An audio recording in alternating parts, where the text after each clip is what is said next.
My name is Shelley Cobb. I'm an associate professor at the University of Southampton in film and English as well. And welcome to this screening of Under the Skin and on our discussion tonight with the director, Carine Adler, her producer, Kate Ogborn. Ogborn, sorry. I was going to say Ogborn, and I thought, so I apologize. Don't worry. And of course, the producer and writer, Lizzie Francke. So we're just going to open it up for discussion to talk about the film and talk about women in the film industry, which is what this whole series is about. I don't want to take up too much time myself, but I'm currently in charge of a research project with my colleague Linda Ruth. Yeah. Oh, goodness. Sorry about that. I'll just briefly just introduce myself again, and then I'll introduce these lovely women. So I'm Shelley Cobb at the University of Southampton. What's that? Do we have to have a mic? I think we might have to, so we can all be heard, if that's all right. In film, and I'm directing a project called Calling the Shots, Women in Contemporary Film Culture in the UK. And we're studying much, I don't know if you've probably heard of the stats that come out of San Diego every year where they count the numbers of women behind the scenes in the top 300 films in America. So I'm doing that kind of research here in the British industry, counting the numbers, and then also interviewing women and archiving that material to kind of get a history of the contemporary work that women in the film industry here in the UK are doing. So sadly, it might not surprise you to hear the initial research we've done on the years 2009 and 2010 show that only 15% of all directors in UK films are women, and that's not that long ago. And the industry is constantly trying to change that, I think. But one of the reasons we're here is to think about not just the small numbers, but also the great work that those small numbers of women do, like these women here. So again, Kate Ogborn, producer of Under the Skin. Next to her, Carine Adler, the wonderful director of this film, and Lizzie Francke, the producer and writer, whom I'm sure many of you know. So we just want to start off maybe talking about the film itself or your experience of making the film. Kate, you mentioned to me that part of the impetus for the film came out of the BFI's and Channel 4's desire, the recognition that there was an imbalance in the numbers of women making films at the time and wanting to rectify that. Yes, I mean, there was a year, this was the kind of BFI production in its previous incarnation before the lottery funding moved into the BFI from the Film Council. So it was a much smaller organisation with a kind of small pot of money and a partnership with Channel 4 Television at the time, and they had a co-development slate. And Ben Gibson, who was head of production at the BFI, and I think it was Stuart Cosgrove, who was the commissioning editor at the channel at the time. It might have been his predecessor. They decided, in fact, I'm sure it was his predecessor, because it doesn't sound like it was Stuart. Well, we had many from Channel, but anyway, they decided that there was that they wanted to be really proactive in addressing the fact that the BFI and Channel 4 hadn't been backing significant numbers of women directors. So they dedicated the development slate to women writers and directors. And out of that came Under the Skin and also Stella Does Tricks. So it was, I think it was a kind of one-off. They didn't do it again. But we benefited from it, so... It was a one-off. It kind of didn't have a kind of extended life after that. They didn't rededicate the development slate exclusively to women again. Okay. They just did it for that 1 year, and got two films out of it. So it's not a bad, probably not a bad conversion rate, really. No, that's excellent. Carine, did you want to add anything to that experience, or how it was they came to you, or what inspired you as you were working on the film? It was so long ago, it's difficult. I know I couldn't have done the film without the BFI and the atmosphere in the BFI at the time with Kate and Ben, who were just incredibly supportive creatively and uncensorious, which, you get so many obstacles if you're trying to write about something slightly different. Yeah. People saying nobody wants that, or they always find excuses not to do it. But Ben and Kate were completely with me on the storylines, or I think I wrote 50 drafts, something incredible. So they also accepted me not doing good drafts, because that's the other thing is, which I found, is that, you know, you have to be perfect, and if you're not, you're discarded very quickly.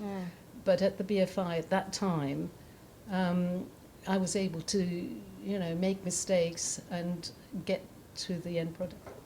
That sounds like a very luxurious, maybe too extreme a word, but quite a nice experience to have the room to make those mistakes or to redraft over and over. Well, it was a unique one. I Yeah, never had yeah. it before or since.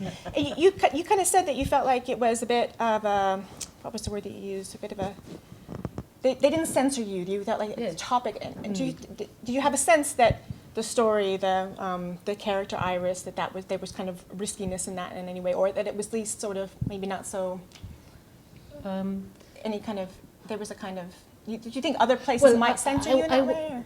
Well, I was aware that if you're going to make a first feature, you can't just be bland. At least I don't think you can. You have to take the risk to be bad, actually. And so I did want to push that as much as I could.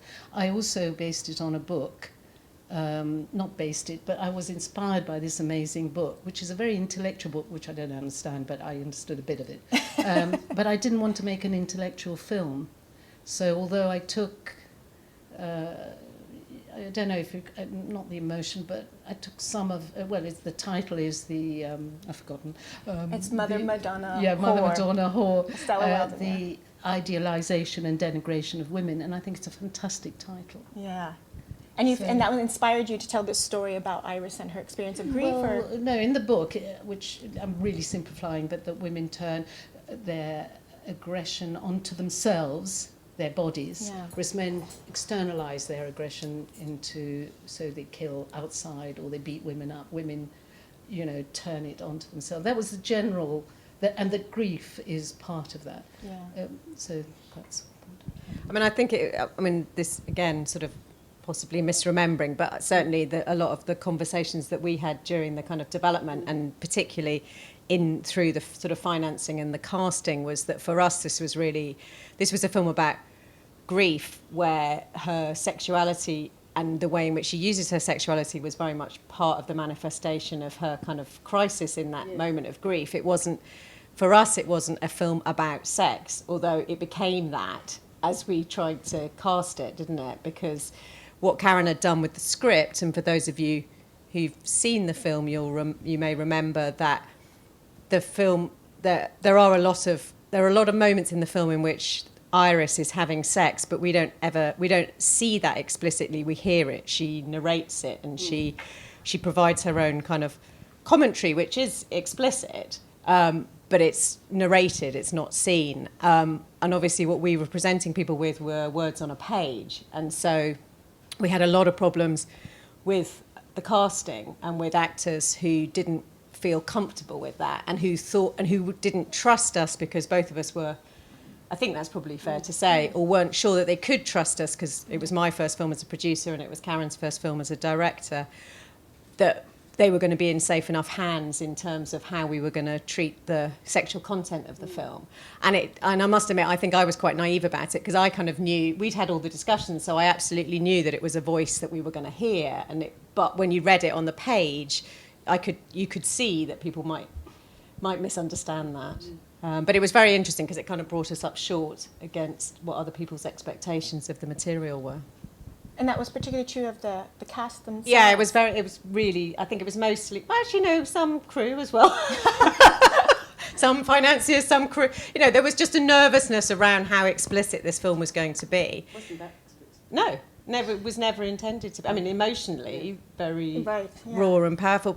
Well, especially now that it feels, well, I don't know. No, but that's and I hope Lizzie will jump in here too. Kate had mentioned in an email to me that watching the film again, it does feel like it still feels very present, very now, and that kind of raw emotion, the acting of Samantha Morton is very timely still, and the question of what kinds of representations of women, what kinds of stories, women's stories are being told that are out there.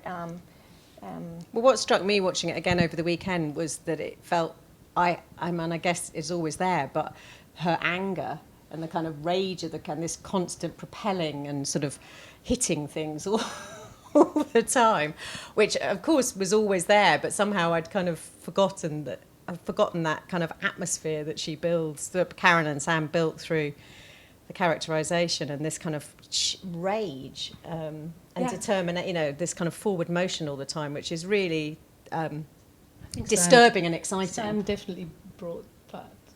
Yeah, but it was there on, it was could there. have been interpreted. Well, yes. Well, I think that Sam's the casting of Sam was pivotal, and Lizzie was very kindly helped us in. Well, only just by showing it. And I suppose for me, interestingly, I'm just thinking about the context of the 90s, and in terms of women directors, that you were seeing very, at the time I was, just before I became a director of Edinburgh Film Festival, I was a film critic, and I was seeing really exciting work coming out of Europe, out of Australia, New Zealand, Canada, in terms of women directors, whether it's Lynn Stopagovich's Kist, or whether it was Jane Campion, or whether it was obviously people like Catherine Breillat. And what was so exciting about Carine and Kate's film was suddenly this was this British film that was sort of dealing in a way with female sexuality, with sort of masochism, with all the sort of rage of emotions, and it was a British film, but yet it felt so European, and I suppose it was an obvious point to make. And so, as a sort of curator and a writer, it was just so fresh, and still to me remains one of the most important films about grief and that kind of messiness of it all. And I think it was at that time where there was a sort of embracing a very embracing a very sort of mess is the word, actually. Yeah. And I think that's sort of something that you see with the OTA female filmmakers who are in a situation where they want to push sort of the complex and dark and the uncomfortable and the ugly, and it was great to see a British director doing that. Yeah. Yeah, I think that's I don't have much to say to that, 'cause I think you're exactly right. The description of the film, the messiness of it, the rage you talked about, it is so quite raw and fresh still, watching it again. In some ways, only the music at the clubs kind of dates it really a little bit, even. Who doesn't love Massive Attack? No, well, but who doesn't love Massive Attack? And it's quite lovely in that way. That every once in a while, the late 90s does kind of kick in. You go, oh yeah, because The late 90s. I think, but I wonder if we're in a slightly more Puritan culture generally at the moment. And I think that we were discussing before we came out here that we still see what's exciting particularly about America at the moment is you're seeing that sort of mess being dealt with in a comedy situation. And it's coming through with obviously certain writers and female comedy personas are being quite subversive. Are you thinking of Girls? Is that what we're talking about? Well, girls, but also I think to me at the moment my absolute heroine is Amy Schumer in a very obvious way, because she is sort of taking on that sort of the uncouth side of really being fucked up female who uses sex in a very funny way, because she does. She does use it in a very funny way. And I mean, even she's truly transgressive in terms of using humour in that out there kind of mess. To get away with milk lemonade is extraordinary.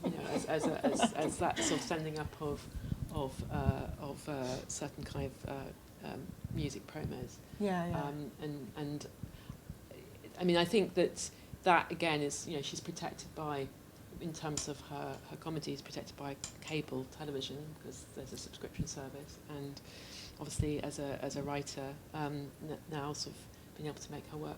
We're discussing again sort of the import of Judd Apatow in terms of that kind of transgressive sort of rabelaising, messy comedy. Sorry. Okay. Is your mic not? Is it not on? I don't. Okay. No, just celebrating the mess of Amy Schumer. but yeah, I mean, and certainly in terms of my current job at the BFI, one wants to encourage transgression, and but at the same time I think with the great thing about Under the Skin, it came out of a partnership of two funders being committed to one thing, and we know that film funding is a complex mosaic. So we might be sort of advocating a particular kind of filmmaking, but we've got to find partners who will be hand in glove with you. And I think that was so fantastic about that moment where two funders go, okay, we're going to work together and we're going to commission in a way. I mean, yeah. No, I think we were. I mean, it didn't feel like it at the time. It felt really bloody hard to get it made at the time. But I think you're right. I think there was a very good synergy between. I think the BFI and Channel 4 had decided to form a partnership in a particular way, and we did have a number of commissioning editors at Channel 4, but they all stuck with it. I mean, my feeling was that Channel 4 trusted Kate and Ben, but not me. Oh, is that right? Yeah, I do. I feel that. I feel that they trusted me, but me they didn't particularly trust. That's how I think of it. Or maybe that's just paranoid. Maybe that's your... But again, Carine, I'm going to remind, because you actually had made some really interesting shorts beforehand, so you again got a real sort of strong sense of you as a filmmaker and what you wanted to do. Maybe you're right. And I can't remember what was a brilliant short you did with Catherine. Fever was fantastic, and again in terms of you making your manifesto of the kind of filmmaking you wanted to do. I think you're right that Ben took the lead, and that Channel 4 sat behind the BFI, definitely. Yes. But the kind of great thing was, unlike often where commissioning editors change, people change jobs. The new person comes in and kind of wants to get rid of whatever their predecessor has commissioned. We did have about 3 execs at Channel 4, and all of them kind of kept with the film. So we never experienced the kind of revolving doors, which was really helpful. And I think that was because they were sort of sitting behind the BFI, trusting what they were commissioning. But I don't know if it's a very old-fashioned, attitude, but the BFI at the time had, such a protective. It wasn't about, how many people are going to see the film. Was really, I think, was that right? Do you think, Kate? Or I think it was a different climate in terms of how they could justify and define the kind of success of their investment, and it was less market-driven, definitely. But it enabled the filmmakers to take risk, and therefore push. But also the BFI, at that point, BFI production was defined as an experimental space, and you had British Screen, which was more commercial, and you had different spaces within the sort of public funding. I never understood that kind of operate, that had different remits and responsibilities, and the BFI was this kind of, little maverick department shoved away. But after we made the film, Alan Parker came along to basically shut the BFI down. And I remember having this, he said, your film could have been made by anybody else and it didn't need the BFI. And it was not true. That's not. And then they shut the BFI down, and thank goodness it's been hopefully resurrected. I think, again, as a saying that we're obviously still as a funder, and we still have very much a core remit to support experimentation and a range of things, but we can't sole fund. So we can't, that will always be the problem, that we can't be the sole funder. Right. So we can't commission in the way, I think that particular moment of sort of history where it was just a very specific vision. Well, and we can develop, and we can advocate, and we can champion, and I think we do really strongly focus on bringing new voices, but it's that we have to have partners who've got the same ability to sort of back that. I think the other reason we could stay a little bit under the radar is it wasn't lottery funding. Yeah. And in fact, the lottery came on board. The lottery came into existence the year we started financing the film in 1995.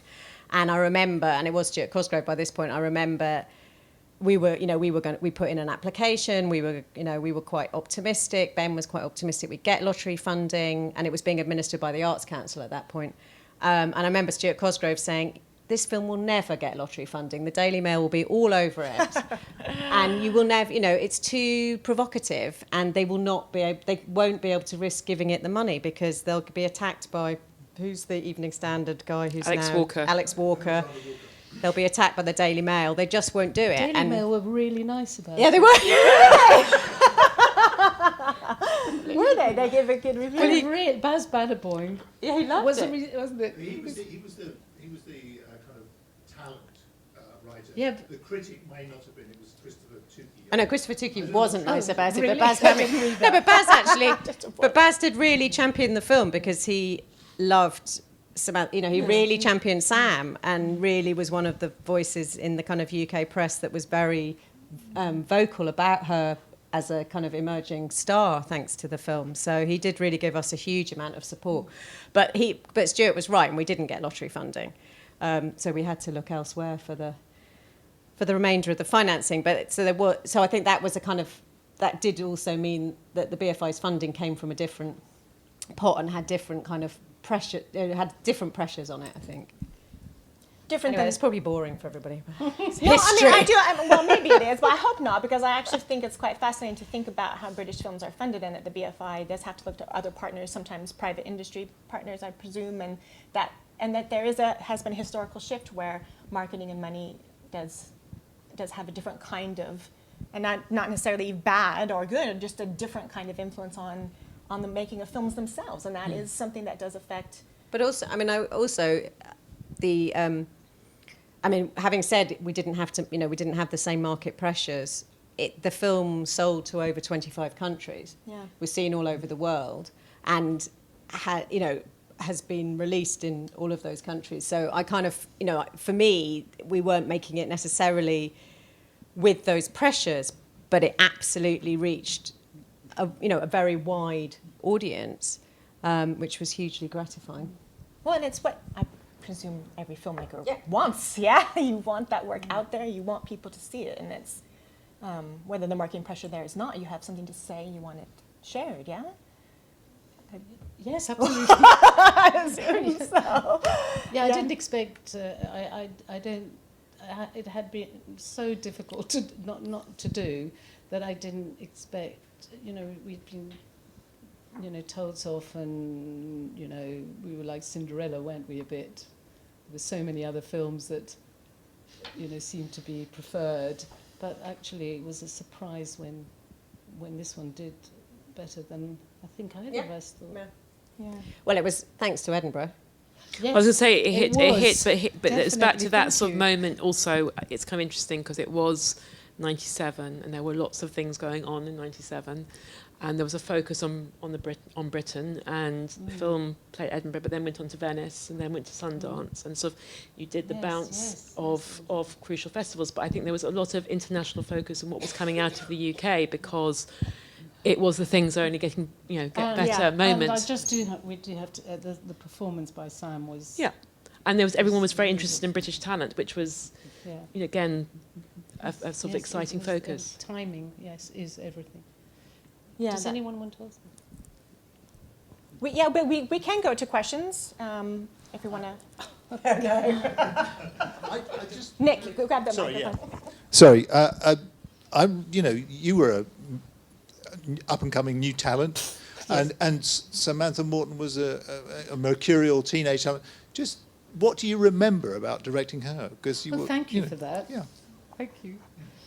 Well, it was the process of casting. How long was that? 2 months, something? At least, yeah. And we saw her at the beginning, and then she disappeared mercurially. And then it was, I knew I didn't have a film if I didn't have the actress. I just knew that. And I thought it would be easier to find. But the actresses were such good girls. They all were, they'd come in and be very, and which is fine for a lot of, normal stuff. But I knew it wasn't right for this, and it was. I think she came in the last day of the last moment where I could make a decision. I think there were 3 other actresses, and we videoed them, and I was asking everybody, anybody who came through, what do you think? But then when Sam came in at the last minute, then it was just, there was no doubt. But that was a difficult process. Not finding her would have been. I wouldn't have had a film. Oh, sorry. Did she do something in particular? Was it just her demeanor? I don't know what it is. It's like a singer with perfect pitch. It was like that. It was like, well, mind you, every morning I would think it was really like going into the cage of lions.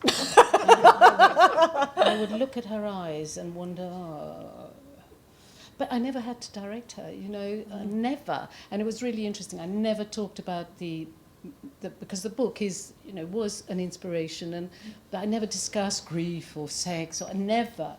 But but she gave this what I think very raw performance. And then later she didn't particularly want to publicise the film because her boyfriend then said it was porn, but it wasn't. Oh, gosh. But afterwards, she gave interviews about it, and it was absolutely spot on. So it was not only that she got it emotionally, she absolutely had intellectualized it as well. Very, very clever. And was able to speak to that in interviews. Well, she didn't do a lot of them, but I remember. I can imagine that. Anyway. But Can I she just ask was you a question? Yes. I'm curious about this, but if, in terms of the casting process, were you working towards a production schedule where you had to find your woman? And if you hadn't found her, could you have sort of delayed it? Good question. Well, I think we were. I mean, I'm trying to remember. There was definitely a pressure because I think there was. Yes, I think we had a deadline, and there must have been money that was going to drop away if we didn't start shooting by that point. So no, I mean, we did see Sam literally in the 11th hour, and she was, well, as Karen said, she was just. You don't. I think at that point, I think it's a I think acting style, it was difficult, the kinds of roles that were on offer to actresses at that stage tended to be slightly more constrained anyway, and I think that has opened up a bit more. But she just was so visceral, and just seeing that kind of physicality that she has was so exciting that you just thought, oh no, this could be amazing. She was only 19. Yes. But she's an extraordinary actress and has, had already lived a kind of very tough life by that stage. So we didn't know. I don't think we knew quite the extent of it. But she's amazing. And did you already have her sister Rose cast at that point?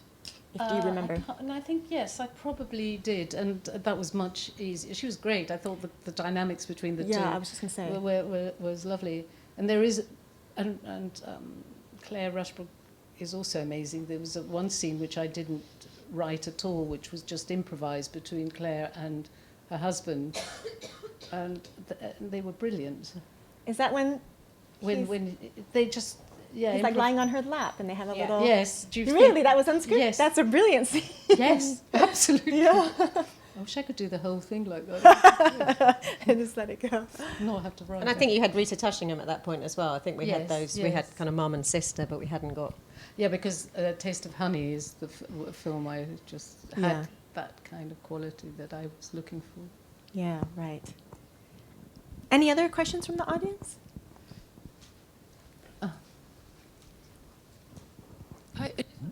For Carine, what after projects and that you were trying to develop, if there's any?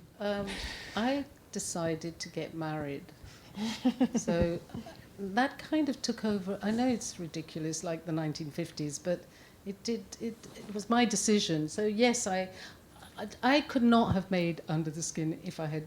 This is so. I feel embarrassed to say this, but since we're here, I just. Had to focus so much to make a feature like that, and I couldn't do both personally. So yes, I've carried on writing. Also, Liverpool was very cold, and I just thought if I have to do this again, could have gone somewhere warmer. Yes. Yeah, I mean, you might not want to remember, but also I think one of the things that did happen though was the film was rightly really celebrated. Karen was rightly really celebrated as a fantastic director. We did start to develop a new script. Nobody wanted it. No. Everybody wanted... pedophile. They would quite like another Under the Skin, but they didn't want what Karen wanted to investigate next. And which was before the whole paedophile thing came. Yeah. I don't know if it would be easier to do 5 years later. So I think the timing that had worked for us for Under the Skin didn't work on the next film. So that was the topic, paedophilia, and it wasn't. It was about the grooming of a young girl, but I wanted to make it more ambivalent than a horrible monster. So I don't think that went down very well. Right. Can I, if it's okay, can I ask if any three of you want to talk about what you kind of raised there, Karen, about women's personal lives and filmmaking, if that's okay, I hope. There's this discourse out there that being a mother, being married, trying to be a filmmaker, because filmmaking, like other kinds of artistic jobs, there's this idea that you have to put all 100% on you all the time. You have to be willing to sacrifice everything, and it's a lot easier to sacrifice everything when you've got a wife at home who takes care of the kids and cooks your meals in the kind of traditional way that sort of men have been allowed to be artists and geniuses and stuff. So I'm not even saying that that's exactly a real problem for women or not, but it's a discourse and there's a kind of, there is a thing that's said and explained, and I wonder if any of you have opinions about it is definitely, I mean, it's the named elephant in the room, to be honest, and then certainly the filmmakers I talk to, there's one case of a filmmaker, I was asking her she could do a meeting, and she's, I've got childcare that day. And I was thinking, no man would tell me that. And I can completely understand it. And I would want to work around that. And I thought, that is interesting. I've never had a male filmmaker saying, I can't do that because of childcare. Yeah. And I have. Sorry? I have. Oh, yeah. okay. Yeah. No, I've not. More and more recently. I've not. But again, and also she was a single mother. So it was even more sort of pertinent to her thing, but I just do think filmmaking per se is not family friendly at all. No, It is a 24/7 thing. So it's, and I'm sure there are men who feel the same, but it is not. You have to give, as Karen said, you have to give. If you're on production, you have to give, every hour.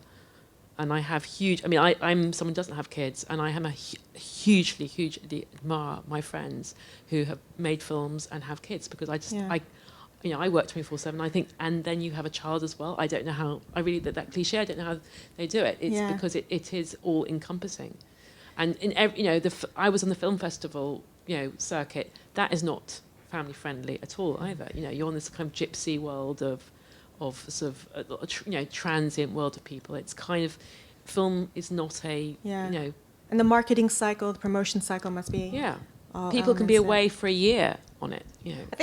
I think it's probably harder for directors than it is for producers, because the kind of time commitment is more extreme, I guess. I mean, I have a child who was 5 when we made. I think she was 5 when we made Under the Skin. Nick, who's sitting here, who asked a question. Is her father and my husband, and did all the childcare while we were filming. For me, it was an absolute bonus to be in lovely Liverpool, cold Liverpool, because I was away from home, so I couldn't think about both. I could just be totally selfish and involved with, and just do the film and not be a parent or a partner. So apologies for that to Nick and Cora. But it was the only, I think it's... I loved it, by the way. Yeah. he only did 5 weeks. Come on. That's not that That's long. not long. Yeah, exactly. For me, it was, I suppose, I don't know, it's a long-winded answer. It probably did take till she was 5 before I felt I could produce a feature and be a parent. And then there was a kind of another gap between that and the next film. But it certainly, I mean, I had a huge amount of support from Karen to be, knowing that I had a young child, and it was never a kind of issue, really, at all. She still hasn't seen the film, which, to her shame, because she's obviously no longer 5.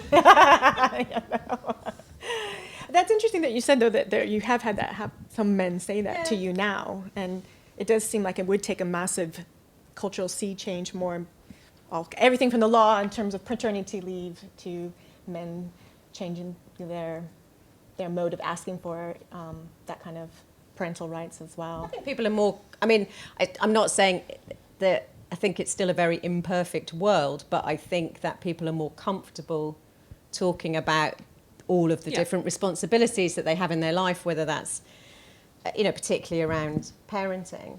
And also actually, looking after parents. Yeah, I think so I think people are more open about the fact that their personal lives are impacting on their work practice. And I think that is definitely a gain.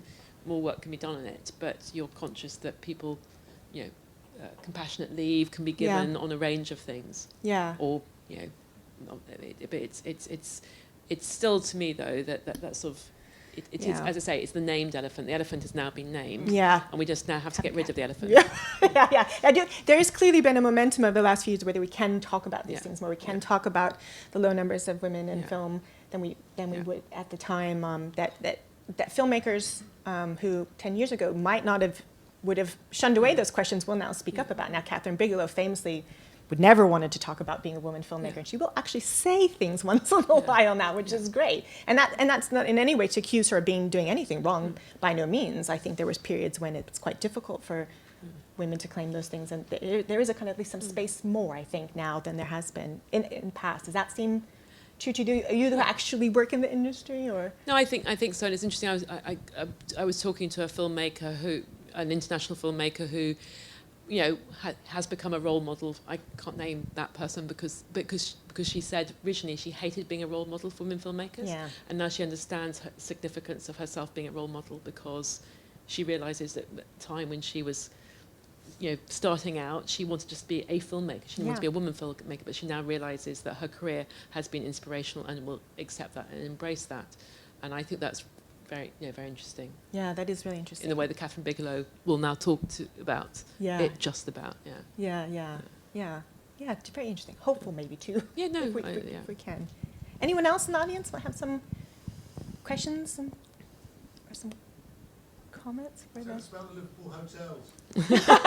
Yes, Nick did mention this earlier. He said we should ask about location. There's a silly story. And the difficulties of location shooting and how Well, we were a low-budget film in Liverpool, and we were staying in the Moat House Hotel, which I don't even know if it's still there. And it was a slightly strange place. And there was one moment where there'd been a number of problems with the administration in the hotel, I think it's fair to say, most of which seemed to revolve around giving Sam the wrong wake-up calls, which was causing her, obviously, a lot of anxiety and us a lot of anxiety because it kept causing problems for us every day. And so I marched down to the front desk to make yet another complaint as the producer. And I could swear that when I marched to the front desk, there was somebody standing at the front desk. And by the time I got there, there was nobody there. And I was like, God, that's weird. There was definitely somebody there. And then Karen and a couple of other crew members told me that they'd seen the person who was waiting to receive my complaint duck, crawl away and hide in an office. And I was like, we did get some money off our bill. Oh, yes, I don't think you're that scary. I clearly was. Yeah. So yes, If it had an interesting time. Yeah. And were there other kinds of, these are always kind of interesting things, or other anecdotes? You have cast members who got ill or didn't show up, or what are the kinds of foibles of making film that sort of you just can't plan for? I think one of the things that was interesting, one of the things that was interesting was that we had the fantastic Barry Ackroyd shooting the film, and an amazing production designer, J.P. Kelly, who this was his first film as a production designer. He'd been an art director before. And they, and a brilliant editor, Eva, they totally got the film and what Karen was trying to do, and were hugely collaborative and supportive. There were other members of the crew, who I won't name, who didn't like the way in which we were making the film. And in order to protect Sam, Karen really operated a very closed set most of the time. So most of the time it was absolutely the minimal amount of crew that were allowed on set, which meant that in kind of hindsight, I can see that for some people that was frustrating because they felt that they weren't able to kind of deliver their job in the way that they wanted to, but they were they were kind of completely unsympathetic to the environment we were trying to build on set, and Karen was trying to build on set, and became very antagonistic, and we had a very divided crew for most of the shoot. And one of the crew members at the end was very actually was very rude to Barry and told us that she wanted her name removed from the film. Wow. So we said, okay, fine, we'll take you off. And then our production manager, once the film had won the Michael Powell Award at Edinburgh, and then was in Venice, and then was in Toronto, and then was in Sundance, her name popped up on IMDb. And so our production manager rang her and said, take your name off. You don't have a credit on the film. You don't get to put your name on it now that it's a success. Get rid of it. Yeah, totally right. Yeah, absolutely. So we did. So that wasn't straightforward because I think we made a lot of people uncomfortable in the way in which we were approaching it. Yes, I remember having read, before I directed, I was reading books from, directors, and one of them was Klosowski, for 3. And I remember him saying that crews are generally very reactionary, and thank God I'd read that, because, if you try to do it in a different way, they will hate you. Yeah. And it was a good note, which I didn't A different forget. way from just the conventions, Well, from or either the way they when want you, to do it. well, or- this is a country which is very much based on television, isn't it? And Yeah. a lot of the crews come from television, whether we like it or not. Yeah, Or it yeah. was then. I don't know how it is now, but so they were used to doing it in a very conventional way, and this was not going to be done like that. Right. Yeah, and they didn't, we didn't have a track record, so they didn't know again whether they could trust us. We were very fast, weren't we? We were really fast, and I also really think they didn't have fast. very much to complain about because we shot 5-day weeks. We were always we were always finished on schedule. time. Yeah, I used to. Well, we used to shoot the rehearsals. We practically didn't do. We didn't do a lot of rehearsals. We just did one, and then just filmed. Which is why a lot of it, I think, has that raw quality. I think. but it was, it was a very small. It was a kind of small component of the crew that were unhappy with the way in which, and I guess, with I didn't know it was as bad as that. that's my job. Did your job. I'll well. remind you later. The job of the producer, right? To keep everything under wraps. No, and I think, obviously, having produced other films, I would know how to now kind of communicate, I think, more clearly to people so that they would kind of expect. We did call ourselves Millie Molly. Yeah, we did. Yeah, I think, I'm sure I could have helped people understand what we were trying to do a little better than I did at the instinct. But, we were right to do it the way we did it. So Yeah. I stand by it. Yeah. Well, absolutely. Any point, if anyone is, yes, if someone breathed in. Hello. I was just wondering if you think there are any challenges to female filmmakers today that are specific to Britain or the British film industry. Good question.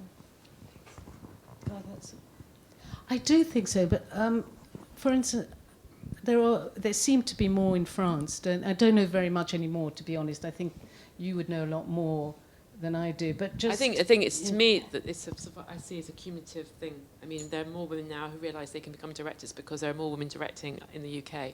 Obviously, France, there's been a whole tradition, Agnès Varda onwards of women being embraced as directors. But I think to me, that still the problem is women giving themselves permission to direct, and that comes at schooling. It's still to me one of the kind of key issues of going, I can direct, I can be a film, I want to be a director rather than I want to be in a film. Can I just? It's often I feel, well, certainly I don't know so much anymore because I am out of the loop. But very often it's always based. The focus seems to be on the women filmmakers, whereas, I think that until the people who have the money are more. I think that's gone because I think there's so. so much consensus at the moment that we need to bring more women to the industry. We are desperate to see more women coming through.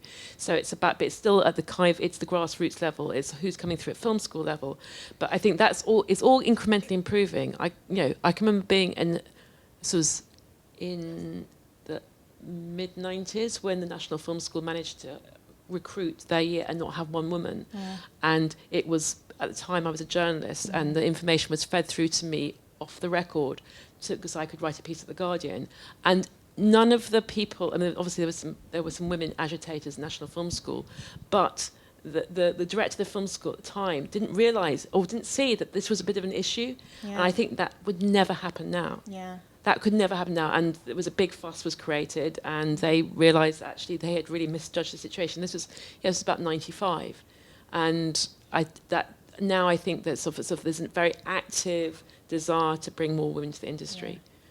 It's happening with things like the BFI Film Academies, which is sort of working with sort of 16 to 19-year-olds, trying to encourage, trying to really bring through women at that level. Yeah. And I think that sort of, again, we'll sort of see those ripples coming through, because obviously, we want more women to be applying for funding.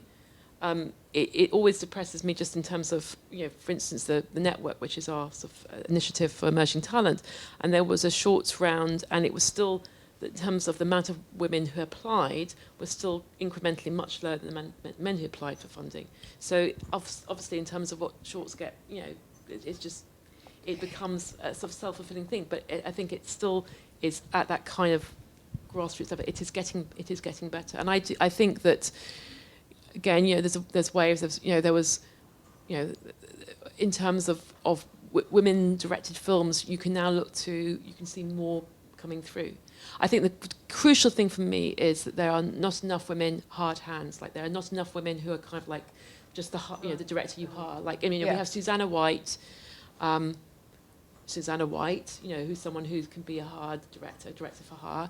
I'm seeing more men coming through TV, so I'm always vigilant about seeing on big TV series like Humans or Skins, who are the women directing, and who are the women who can be women for hire. And I think that the more women who can become directors and direct other people's scripts, the better, because then there's just going to be a pool of women that can be just the woman for hire rather than the man for hire. I think the challenge is, and again, I'm not sure it's specifically related to being a woman director, but I think the challenge in the British film industry is making more than one film.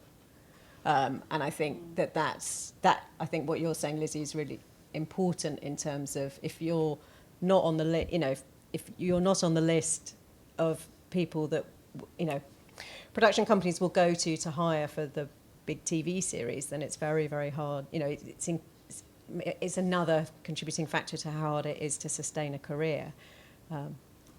So in a way, I think I wish there would be more women who would say, okay, I want to direct other people's scripts. Yeah. But in a way that I will always quiz someone off their first film, particularly if they're a writer director, would you look at someone's script, other scripts? And it's interesting that often the women directors I talk to who are writer directors aren't necessarily going to consider directing other people's material.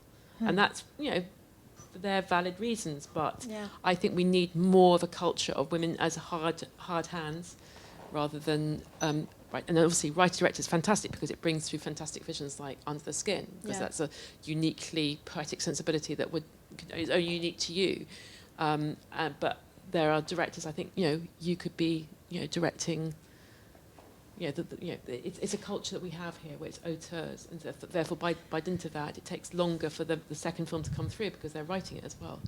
Yeah, there is that culture. Outside of Hollywood, national cinemas in Europe have to depend on a kind of auteur culture that does depend on the writer director. But we do have women like Debbie Izzet and her.